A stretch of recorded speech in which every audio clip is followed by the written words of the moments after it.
में सवाल अब ये उठता है कि बिहार में ठीक इसके बाद विधानसभा के चुनाव होने, दिल्ली चुनाव के बाद अगला चुनाव बिहार का ही है। क्या ये गठबंधन विपक्षी दलों का बिहार में भी बना रहेगा या यहाँ पर भी इंडिया अलायंस की तरह टूट जाएगा? कांग्रेस की महत्वाकांक्षाएं बड़ी हैं। तिहाई का आंकड़ा जो पार्टी पार नहीं कर पाई, वो तिहाई के आंकड़े के साथ बिहार विधानसभा का चुनाव लड़ना चाहती है। 70 सीटों पे पिछली बार ये पार्टी लड़ी थी। ऐसे में मुझे नहीं लगता कि बिहार में भी ये गठबंधन बरकरार रहेगा। जिस तरीके से इंडिया अलायंस टूटा है, उसी तरीके से बिहार में महागठबंधन है, यूपीए, मुझे नहीं पता जो भी इनका नाम है, ये भी तितर बितर होगा पूरी तरीके से। और अलग अलग पार्टियां यहाँ पर टूटकर विपक्षी दल अलग अलग खेमों में बढ़कर 2025 विधानसभा का चुनाव ये लोग लड़ने जा रहे हैं। सरेंडर बोल चुकी है दिल्ली में, पहले ही आरजेडी ने मना कर दिया चुनाव लड़ने से दिल्ली में। तो दिल्ली में आरजेडी का है क्या कि चुनाव लड़ेंगे?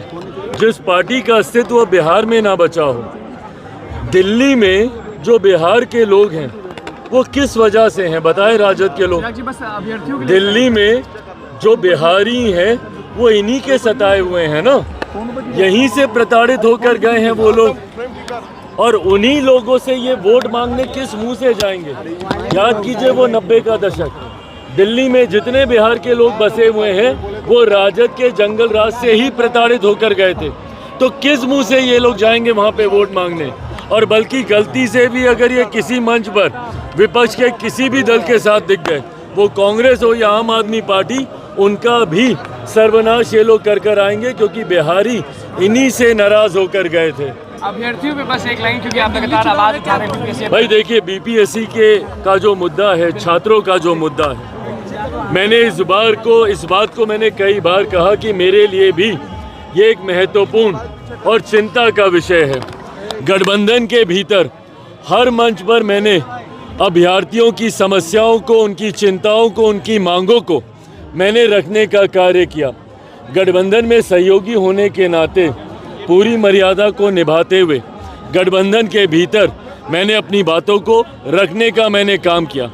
एक बात तय है, परिस्थिति कुछ भी हो, लोक जनशक्ति पार्टी रामविलास पूरी मजबूती से छात्रों के साथ खड़ी है, उनकी मांगों के साथ खड़ी है। गठबंधन की मर्यादा के तहत हम लोग अपनी बातों को गठबंधन के भीतर रखने का कार्य कर रहे हैं। उम्मीद है कि उनकी उन मांगों को, बातों को सुना जाएगा।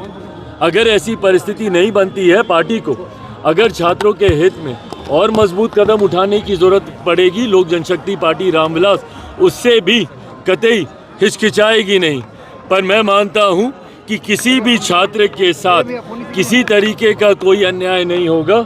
इस बात को मुख्यमंत्री नीतीश कुमार जी, बिहार की सरकार जरूर सुनिश्चित करेगी। Thank you.